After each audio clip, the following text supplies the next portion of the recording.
Thanks, Vincent. Andrew, your comments around how does one go about this? Yeah, so again, great topics. I'm just thinking back to my corporate years, and I remember, I think in the last 2 years, there was in the break room, there was a big red box asking for ideas. And I think the joke was the fact that we were just watching that over the course of the months stay empty. So what's going on there? Not only is it an ineffective way to collect ideas, but it also puts people under pressure, because if you're the only person that goes up to that box and puts something in there, people might start talking about you and say, hey, maybe our jobs are about to get changed because Andrew had some brilliant idea. But anyway, Yep. What I like about this topic, when you're talking about failing fast, failing forward, yes, we want to break the rules. So how do we break the rules together? How do we break the rules with the approval of the actual decision makers? And of course, that's where the whole topic of lean comes into place. Lean is the possibility to give the mandate to your process experts, to the business owners, to say, wait a second, there is a better way to do that. And lean is telling us that. And what I'll show you right now, I'm just going to show you an example of one of our waste collection dashboards that we use with our waste process improvement clients. Everyone can see my screen. Going back to that expression I mentioned earlier by Linus Pauling, famous chemist from the 1800s. The best way to have a good idea is to have a lot of ideas. So right now, if you're not really familiar with lean and you're thinking, well, how do I get people to have ideas? Well, very easy way to start getting people to start speaking about their processes is to teach them about the lean waste, muda in Japanese, as a lot of people are using.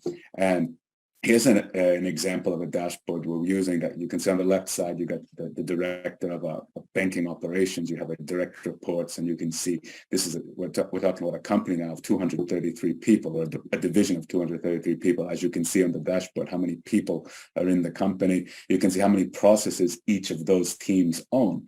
So once a team leader realizes that they own a process, they can then start articulating the lean waste logic to their processes. And what we have going across the top of the dashboard, I highlighted in an exaggerated way what the waste are using the famous Timwood methodology. And you can see those are the 8 lean wastes that are used to identify if there's transportation waste, if things are moving around too much, if there's defects, if things are being produced too much, inventory waste, over-processing, skill misalignment waste. That's a great one that gets people talking, saying, is it possible that somebody has some skill sets that are not being used correctly or not being used at all that should be? Is it possible somebody is doing a job where they're working on a process where they need additional skill sets and they don't have it?